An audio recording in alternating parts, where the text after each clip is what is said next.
Se la coneix com la mare de tots els estats. I amb raó. La història de Virgínia és la història dels Estats Units. Virgínia va ser la llar de molts líders d'una jove nació incipient. I les estructures que ells van bastir continuen sent un tribut al seu enginy i la seva visió. Als camps exuberants de Virgínia hi ha hagut batalles sagnants i també moments de gran triomf. És el lloc de la lliçó d'història més ambiciosa d'Amèrica. I també d'una escola que va dibuixar el camí de l'educació als Estats Units.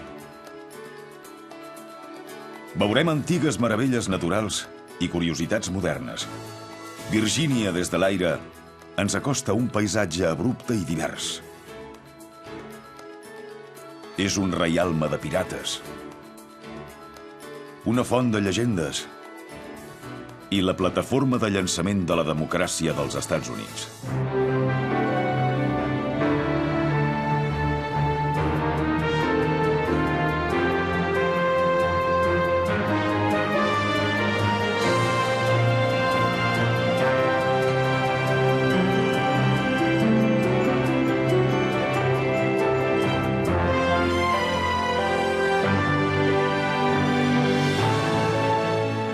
Els Estats Units des de l'aire.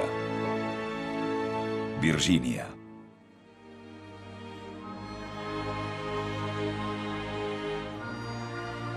El riu James és una via fluvial vital per on naveguen cada any més de 25.000 barcasses plenes de grava i gra. I és l'artèria que va portar els primers colons europeus cap a l'interior del nou continent americà.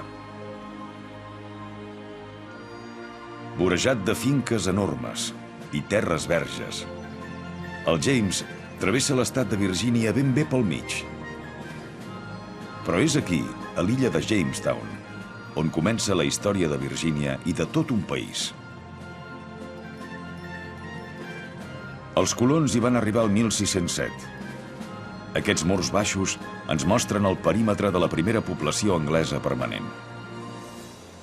La comunitat estava enganxada a un antic fort, que la majoria de la gent es pensava que s'havia perdut a les aigües del riu James. Però l'any 1994, els arqueòlegs van descobrir restes del fort i també més de 150.000 peces diverses. Tot aquest territori havia estat controlat per un seguit de tribus nadiues americanes. Aquestes tribus estaven sovint en guerra amb els colons que dirigia el capità John Smith. Al desembre de 1607, Smith i alguns dels seus homes van ser capturats pels algonquins. Segons Smith, el cap de la tribu Powhatan estava a punt de matar-lo. I va ser la filla del cap, Pocahontas, qui va intervenir per salvar-li la vida. Els historiadors moderns creuen que aquest escenari és poc factible i sostenen que el relat de Smith es basava probablement en un malentès cultural.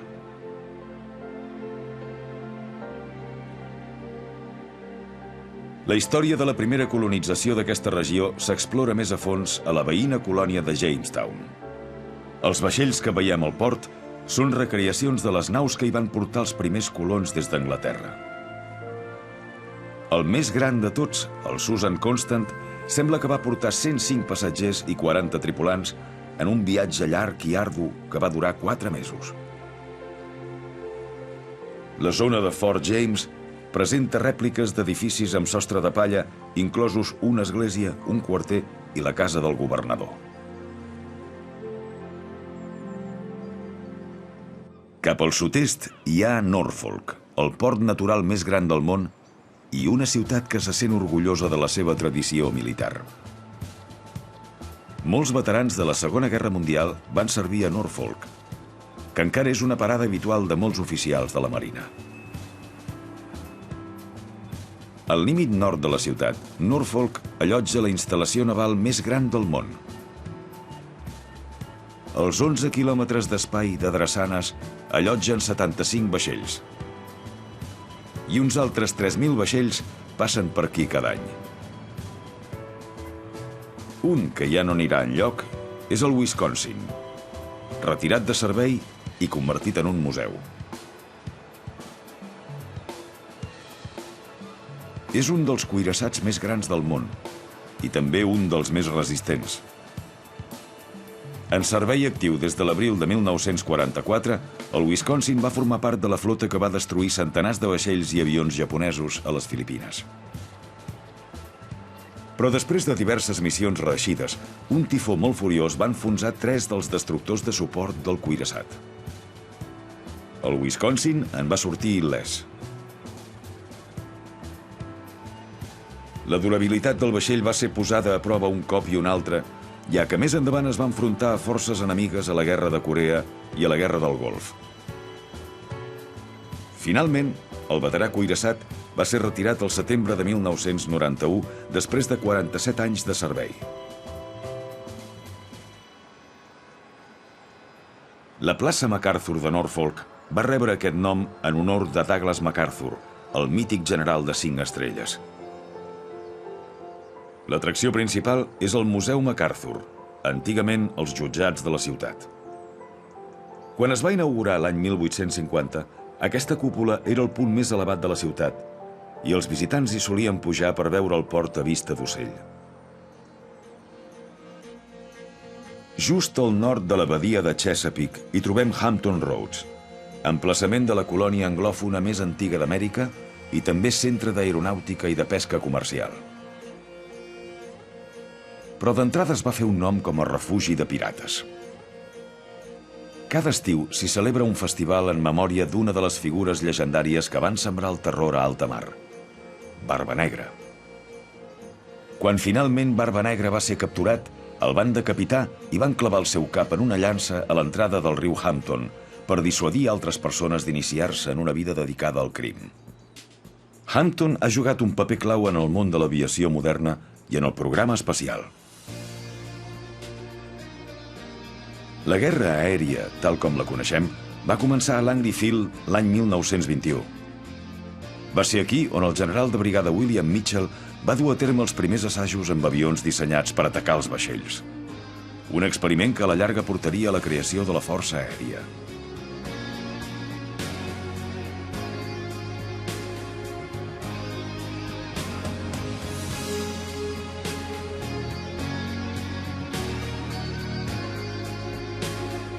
També llavors es van realitzar a Langley Field els primers experiments aeronàutics. I quan la NASA va decidir portar l'home a la Lluna, els astronautes es van venir a entrenar aquí.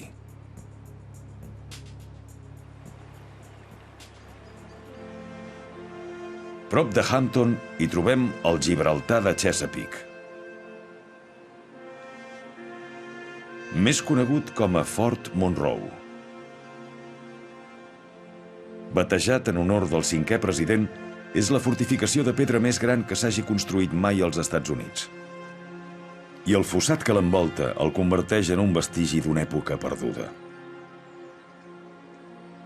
Durant la Guerra Civil, el fort va estar sempre en mans de la Unió. I més endavant hi va estar tancat un presoner molt famós.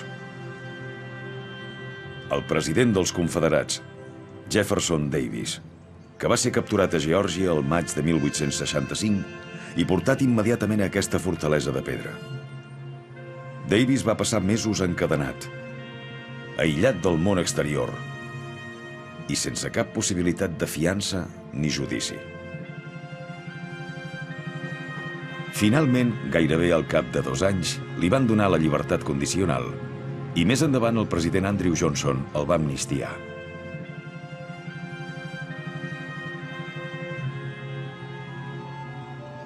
Molt abans de veure's dividits per la Guerra Civil, els Estats Units havien lluitat per alliberar-se d'Anglaterra.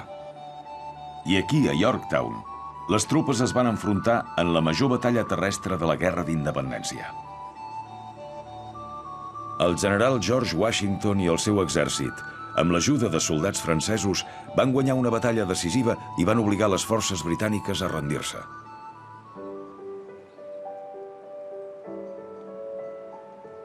Només hi ha una illa turística a Virgínia i es troba davant de la costa est de l'estat. Chincoteague vol dir terra bonica a l'altra banda de l'aigua, i és exactament el que és. Només hi viuen 4.000 persones, però rep 1 milió de visitants cada any. Chincoteague és coneguda per les seves ostres, cloïsses i el peix, però és famosa sobretot pels cavalls salvatges. Els cavalls de Chincoteague destaquen per la seva mida inusualment petita. Els adults amb prou feines fan la mida d'un poni normal. I aquests ocells sembla que hi troben el lloc perfecte per reposar. Cada any, els cavalls són transportats per aigua a l'illa veïna d'Assateague, on són subhastats per impedir que el ramat creixi massa.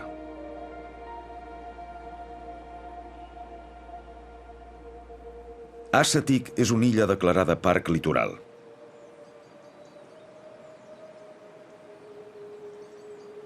L'objectiu és protegir els seus 60 quilòmetres de platja i també la fauna que hi viu,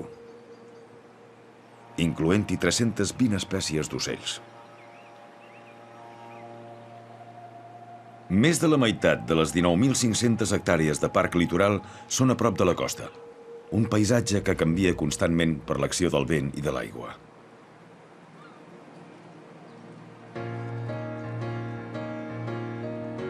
Més al sud hi ha Virginia Beach, la ciutat més poblada de l'estat i destinació turística de primer ordre, amb 45 quilòmetres d'onades, sorra i diversió. Avui resulta difícil d'imaginar, però durant molts anys havia estat una població costanera tranquil·la. El seu únic hotel es va incendiar l'any 1907 i van passar 20 anys abans que un altre hotel ocupés el seu lloc. Va ser un hotel tan elegant com el seu nom. Quan va obrir l'any 1927, aquesta estructura de $2 milions tenia totes les comoditats. Per exemple, disposava d'aigua corrent a cada habitació i també una aixeta a part per aigua salada que es creia que tenia propietats curatives. F. Scott Fitzgerald, Judy Garland i diversos presidents han honorat els seus salons, igual que ho feia Adolph Coors, fundador de la fàbrica de cerveses Coors. L'any 1929, un ancià Coors, de 82 anys, es va matar en caure des de la finestra del 6è pis. Ningú sap si va ser un accident o no, però la llegenda diu que el fantasma de Coors encara ronda l'antic i elegant hotel Cavalier. Al llarg dels anys, a mesura que Virginia Beach s'anava poblant més i més, una pila de deixalles es van amuntegant en el que ara és Mount Rushmore. Aquest turó de 21 metres d'alçada està fet de pures escombraries, tapades amb herba i convertides en parc municipal.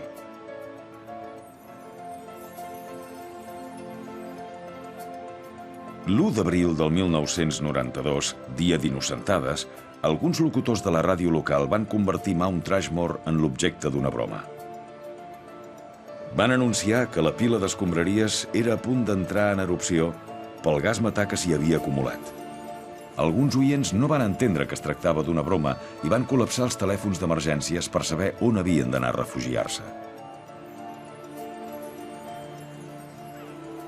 Al Cap Henry hi trobem aquest far, el símbol oficial de Virginia Beach. El far el va encarregar el govern federal quan George Washington era president i es va construir amb pedres de la mateixa pedrera que va servir als arquitectes de la Casa Blanca, el Capitoli o Mount Vernon. L'oli de peix que s'utilitzava per mantenir encès el foc del far sempre va ser un perill potencial d'incendi. La construcció original es va substituir el 1881 per aquest segon far que hi ha a pocs centenars de metres. És gairebé el doble d'alt que l'original i fa una llum visible des de 30 quilòmetres mar endins.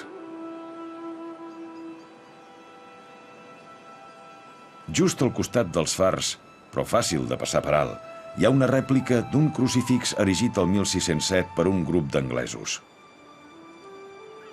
El van aixecar per agrair a Déu haver arribat sants i estalvis al Nou Món. Però aviat els van fer fora un grup de nadius americans i van fugir riu amunt fins a Jamestown, on es van establir. Evidentment, aquells primers colons s'haurien quedat de pedra si haguessin vist un pont travessant la badia de Chesapeake. El pont-túnel de la badia de Chesapeake és alhora una atracció turística i un avantatge per viatjar, ja que connecta la terra ferma de Virgínia, prop de Virginia Beach, amb la costa est. Quan va obrir l'abril de 1964, aquest complex de 28 quilòmetres de ponts i túnels va ser considerat com una de les 7 meravelles de l'enginyeria del món modern.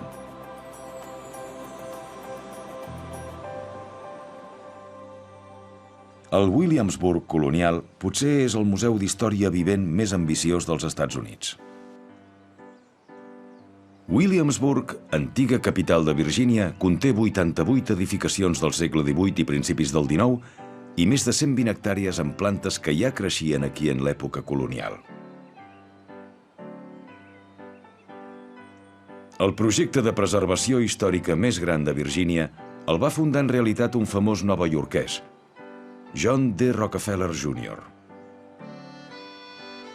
A Rockefeller el va convèncer del projecte un pastor local de l'església parroquial de Bruton. Quan va començar a comprar les propietats, Rockefeller va voler mantenir el projecte en secret perquè els propietaris de les cases no n'apugessin el preu. Finalment, Rockefeller va comunicar la seva intenció de restaurar l'antiga glòria colonial de la ciutat. Alguns dels veïns s'ho van mirar amb suspicàcia, però a la majoria la idea els va intrigar.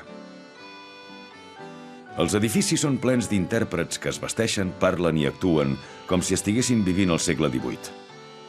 Alguns són actors o historiadors i d'altres simplement senten un gran entusiasme pel passat del país.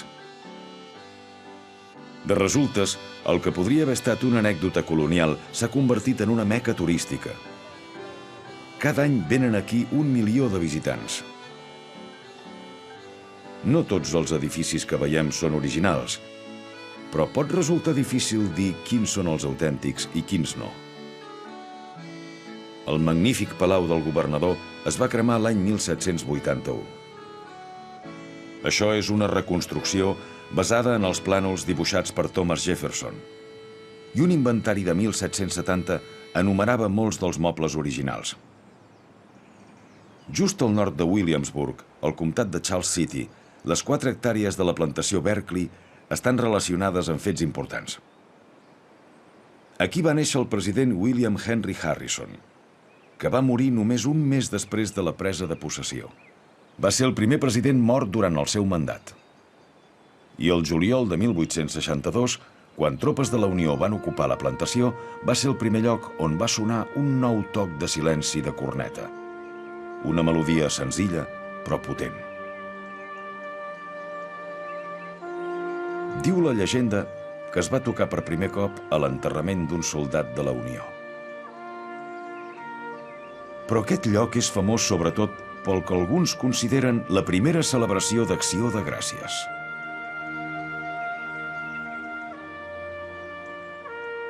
El 4 de desembre de 1619, més d'un any abans que salpessin els pelegrins, el capità John Woodliff i un grup d'anglesos van desembarcar al riu James.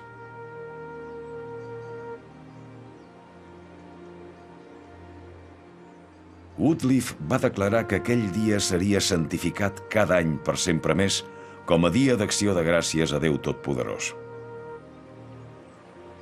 Però va ser Abraham Lincoln qui va convertir el dia en una festa oficial, honorant el banquet dels pelegrins a Massachusetts, no a Jamestown.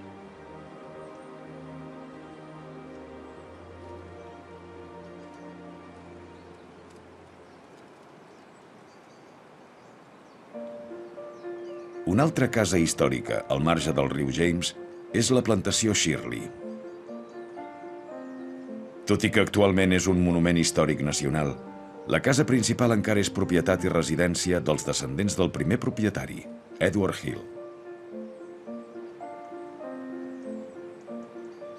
Aquí tenim un dels negocis familiars més antics de l'Amèrica del Nord, que es remunta fins al 1638.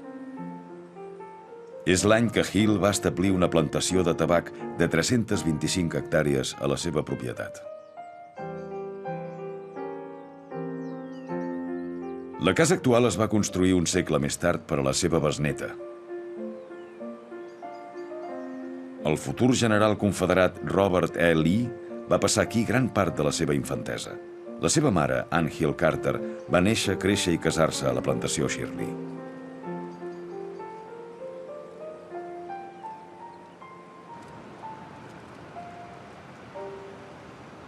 La capital de l'estat de Virgínia, Richmond, té una barreja eclèctica de barris. Des de Jackson Ward, conegut com el Harlem del Sud, fins a Church Hill, un barri del segle XIX amb vistes al centre històric. La història de Richmond està estretament lligada al seu passat confederat. Quan Virgínia es va escindir de la Unió, Richmond va esdevenir immediatament la nova capital de la Confederació, que tenia el quarter general a l'edifici del Capitoli de l'Estat. Quan Thomas Jefferson n'havia dissenyat l'estructura, 70 anys abans, s'havia inspirat en un temple romà. Ben a la vora s'alça un edifici històric que queda gairebé amagat entre un grup de gratacels moderns. És la Casa Blanca de la Confederació. L'agost de 1861, quan Jefferson Davis s'hi va traslladar, no en tenia ni idea que el vigilava de prop una de les seves pròpies esclaves. Mary Browser era una espia de la Unió que tenia molta memòria fotogràfica. En trobar-se sota sospita, la Mary va fugir de Richmond el gener de 1865, pocs mesos abans de l'arribada de les tropes de la Unió, que va ser quan també Davis va fugir. Als afores de Richmond, al comtat veí d'Enrico, hi ha la instal·lació esportiva més gran de Virgínia, el Circuit de Curses Internacional de Richmond. Tot i la poca activitat dels dies que no hi ha curses, els dies en què hi ha competició, fins a 110.000 espectadors omplen les graderies de gom a gom. El circuit ha tingut molts noms diferents al llarg dels anys, però hi ha una cosa que no ha canviat mai, la presència de la família Petty. 3 generacions de la família Petty, Lee, Richard i Kyle, han cantat victòria al circuit, consolidant la seva reputació com una de les primeres famílies de la NASCAR, l'Associació Nacional de Curses d'Automòbils de Sèrie. Richmond pot presumir de tenir l'únic carrer dels Estats Units que és un monument històric nacional. Monument Avenue travessa el cor del barri de Fan. El passeig arrenglerat d'arbres és famós per la seva arquitectura extraordinària. Però podria ser més famós encara per les estàtues, incloses les de Robert E. Lee i, evidentment, Jefferson Davis. L'any 1996, la ciutat hi va afegir l'estàtua d'un rebel d'una altra mena, el fill de la ciutat, Arthur Ashe. Als anys 50, quan l'afroamericà Ashe aprenia a jugar a tennis en aquesta ciutat segregada, el van rebutjar de les pistes per blancs de Byrd Park. Finalment, Ashe es va mudar a St. Louis, on va tenir l'oportunitat de jugar en pistes integrades i que el preparés un entrenador professional. Ashe esdevindria el primer afroamericà guanyador de Wimbledon.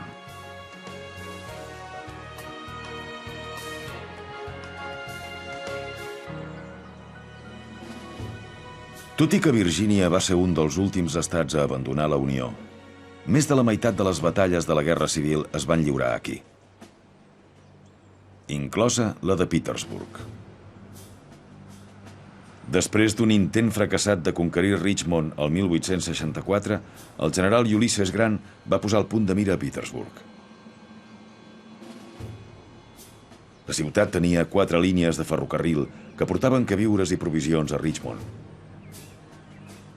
Grant sabia que si podia tallar les línies de tren i les carreteres a Petersburg, podria conquerir la capital confederada, i aviat va començar el setge més llarg de la història dels Estats Units.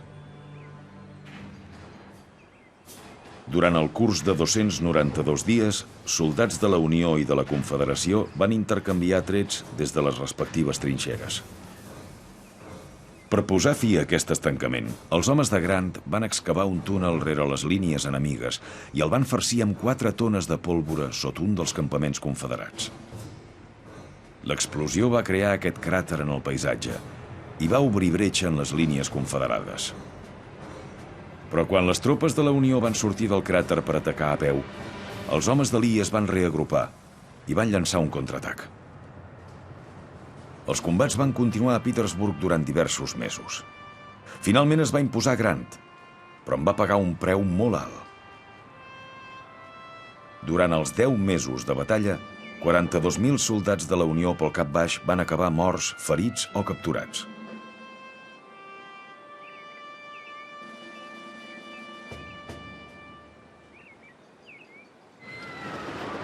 Malgrat el valor que atorguen a la història, a Virgínia també se saben divertir. Especialment el parc d'atraccions Kings Dominion, que ha emocionat nens de totes les edats des de 1975. Algunes de les primeres atraccions encara es conserven, com la versió de la Torre Eiffel a escala 1/3. I els cavallets? Aquest parc temàtic s'ha fet un nom amb atraccions que fan pujar l'adrenalina, com la Dominator.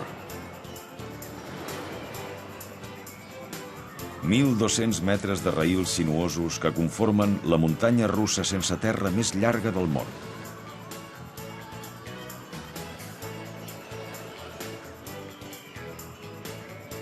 I els 83 metres de caiguda lliure de l'atracció Drop Tower la converteixen en la més alta d'Amèrica del Nord.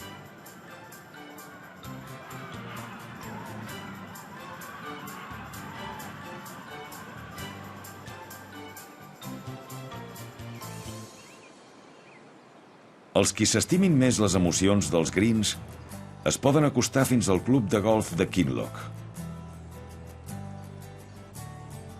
Des de la seva inauguració l'any 2001, a aquest camp de par 72 se'l coneix com l'Augusta National de Virgínia. I ha estat reconegut com un dels 100 millors camps d'Amèrica. Kinloch va ser idea d'un agent de la propietat immobiliària que primer hi volia construir una comunitat residencial. Quan va decidir que en lloc d'això faria un camp de golf de categoria mundial, va contractar un agent d'esports local perquè l'ajudés a fer realitat la seva visió. Al contrari que a molts camps, aquí la majoria de les característiques són obra de la mare natura i no pas del dissenyador del camp. Es van conservar molts dels arbres originals durant la neteja del terreny, cosa que dona la sensació de camp molt més vell.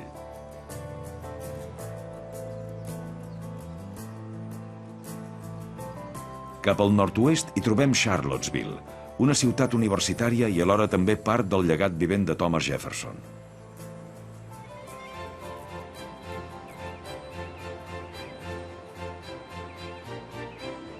Jefferson va viure aquí, a Monticello.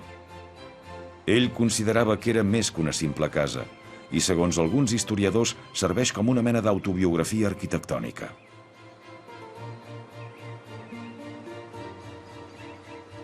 Monticello vol dir muntanyeta en italià. Una descripció escaient del lloc que va triar l'arquitecte autodidacta per aixecar-hi casa seva. La construcció de la mansió de 43 habitacions va començar l'any 1770, poc després que Jefferson fos elegit per a un càrrec públic per primer cop. La casa va passar per molts dissenys i redissenys i no es va acabar fins al 1809, l'últim any que va ser president. Jefferson estava influenciat pels dissenys del difunt arquitecte italià Palladio. I els seus viatges a França el van inspirar per afegir-hi claraboies i la famosa sala de la cúpula. Jefferson, que valorava la intimitat, va deixar la casa envoltada d'arbres. Sí que va netejar prou espai per a diversos horts, on va cultivar la seva passió per l'horticultura, plantant més de 250 espècies de verdures i herbes. Jefferson va dir una vegada: «No sóc tan feliç enlloc més ni en cap altra societat. I tots els meus desitjos s'acaben, on espero que s'acabin els meus dies, a Monticello». I sí que es van acabar aquí els seus dies, el 4 de juliol de 1826, exactament 50 anys després de la independència americana. Jefferson va deixar dit que la seva tomba fos un obelisc. I també va escriure el seu propi epitafi. Aquí hi ha enterrat Thomas Jefferson, autor de la Declaració d'Independència d'Amèrica, de l'Estatut de Virgínia per a la llibertat religiosa i pare de la Universitat de Virgínia. Jefferson, que no va esmentar haver estat el tercer president del país, no volia que s'oblidés la seva feina a la Universitat de Virgínia. Havia intervingut en tots els elements de la creació de la facultat. En va dissenyar els edificis, va triar els llibres de la biblioteca i va ajudar a pensar el pla d'estudis. Un cop retirat de la política, fins i tot oferia un sopar setmanal per als estudiants. Entre ells, un jove escriptor que es deia Edgar Allan Poe. L'autor de El corb i el cor de Letó no es va arribar a graduar. Després de contreure molts deutes de joc, va haver d'abandonar la facultat prematurament. Quan va obrir el 1825, la universitat acollia 123 estudiants. Actualment, cada any rep uns 3.000 estudiants de primer curs. Considerada una de les millors universitats públiques del país, encara és coneguda com la Universitat del Sr. Jefferson. La regió de Charlottesville també és llar de diverses vinateries. I també en aquest cas el seu origen ens porta de nou a Jefferson, conegut per molts com el pare del vi americà. Jefferson havia plantat desenes de varietats de vinya. I quan un petit grup de vinaters italians va arribar a Virgínia, els va donar 80 hectàrees de terra perquè fessin el mateix. En temps de la llei seca, la producció vinícola de Virgínia pràcticament va desaparèixer. Però els darrers 20 anys, el nombre d'empreses s'ha multiplicat i ha passat de 6 a més d'un centenar.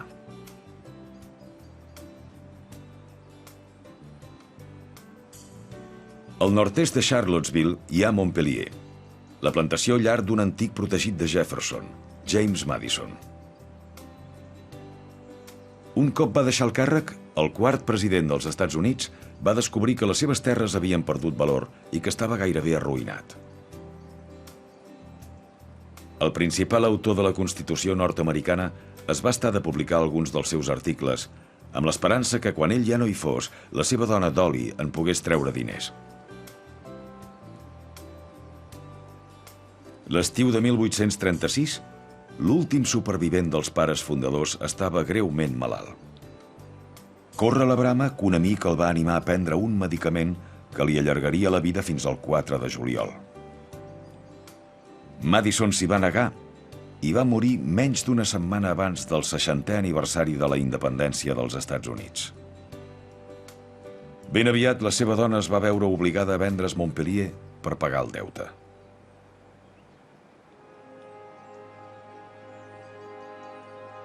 El Parc Nacional del Palau de Justícia de Pomatox, a 32 quilòmetres a l'est de Lynchburg, és on es va escriure l'últim capítol de la Guerra Civil. A les 730 hectàrees del parc s'hi han restaurat 27 edificis, inclosa la Casa McLean. Va ser aquí on el 9 d'abril de 1865 el general Robert E. Lee va tenir una reunió de 90 minuts amb Ulysses S. Grant. Lee i Grant van establir les condicions de la rendició de les tropes de Lee i van posar fi a la guerra més sagnant de la història d'Amèrica amb una encaixada de mans. Mai no es va signar cap tractat de pau oficial entre el nord i el sud. Això hauria significat reconèixer la Confederació com un altre país, cosa que els Estats Units es negaven a fer.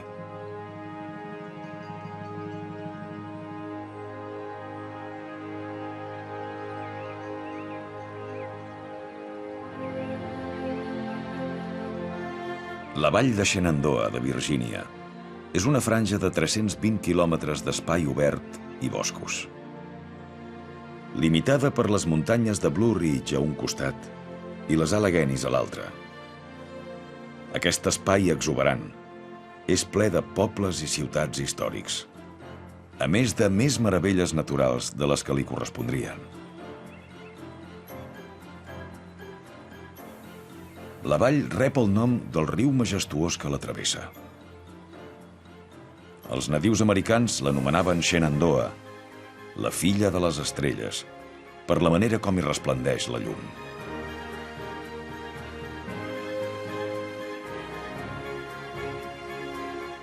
Els exploradors blancs van descobrir la regió a mitjans segle XVII. Però els primers colons europeus no s'hi van establir fins a principis del XVIII.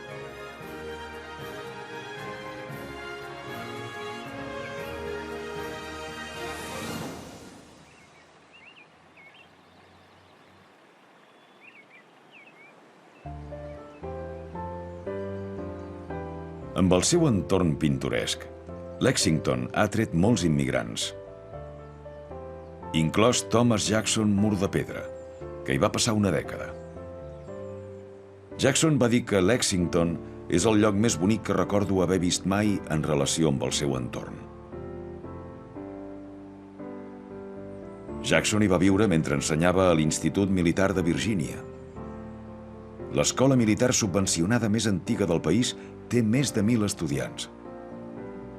Serveixen al cos d'entrenament d'oficials de reserva mentre són aquí, però poden passar a les forces armades o tornar a la vida civil un cop graduats. Quan Jackson ensenyava aquí, encara se'l coneixia pel nom de pila, Thomas. Però aviat es va guanyar el primer malnom. Era tan impopular que els estudiants li deien Tom Totxo. Jackson va marxar a l'abril de 1861 per combatre la Guerra Civil i ja no va tornar mai més. El van enterrar aquí al maig de 1863, després de la batalla de Chancellorsville. L'antic mestre de tàctiques d'artilleria va morir per les complicacions d'una ferida d'una canonada que li van disparar accidentalment als seus homes.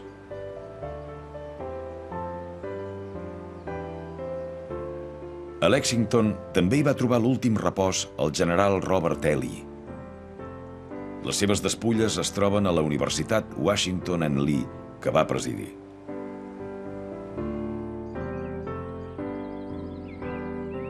No gaire lluny, una de les atraccions turístiques més antigues del país s'eleva cap al cel. Natural Bridge és un pont natural de 27 metres d'amplada i més de 60 d'alçada, i es calcula que pesa unes 36.000 tones.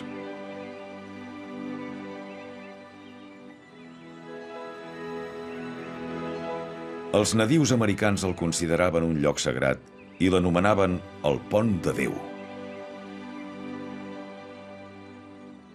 Als segles XVIII i XIX, els turistes europeus que recorrien el país en carro el consideraven un dels destins preferits. I sovint se'l qualificava com una de les 7 meravelles naturals del món. Thomas Jefferson li va comprar el lloc al rei Jordi d'Anglaterra per assegurar-se que continués en mans públiques. Jefferson deia que aquí l'èxtasi de l'espectador és realment indescriptible.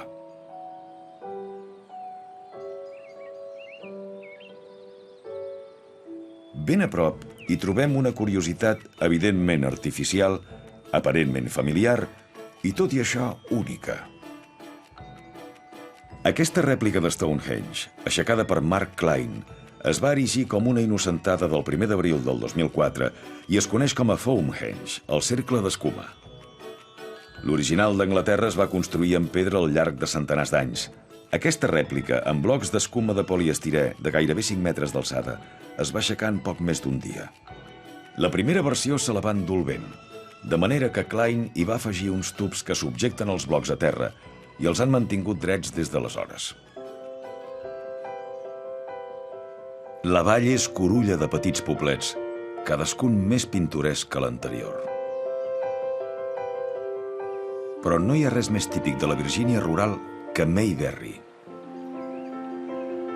El pintoresc molí és un dels indrets més populars del parc de Blue Ridge i un dels llocs més fotografiats de Virgínia.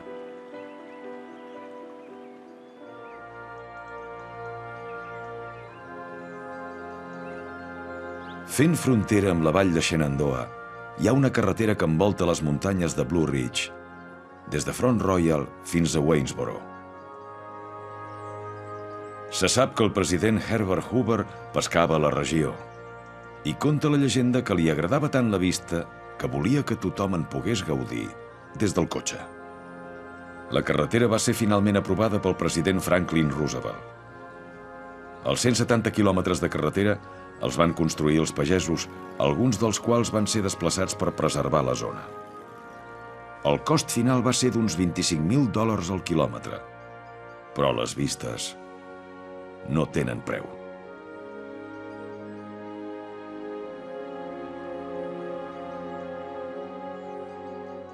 Al sud i a l'est de la vall de Shenandoah hi ha la regió coneguda com els Apalatxes. És un lloc amb una rica cultura pròpia i una llarga tradició d'exploració i aventura. Forjada pel vent i l'aigua, l'escletxa de Cumberland és un dels pocs descansos importants de la serralada dels Apalatxes. Aquest parc nacional de 32 quilòmetres de llargada conté 8.000 hectàrees de bosc verge que s'estén fins a Tennessee i Kentucky. Aventurers com Daniel Boone van ajudar a obrir camí per l'escletxa als primers pioners. Aquesta ruta va seguir sent la millor cap a l'oest dels Estats Units fins a principis del segle XIX.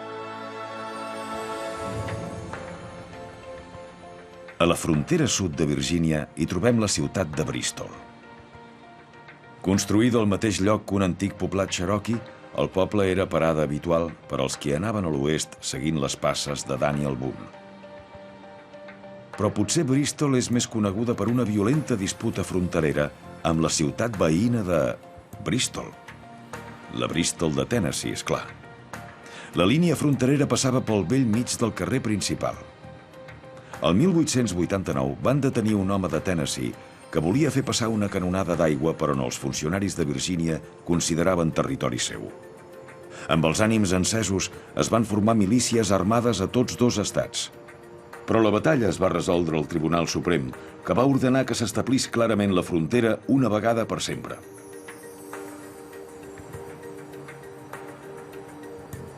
En una mostra de bona voluntat, les dues ciutats van aixecar un rètol enorme al carrer apropiadament rebatejat com dels estats. Una meitat a Virgínia, l'altra meitat a Tennessee.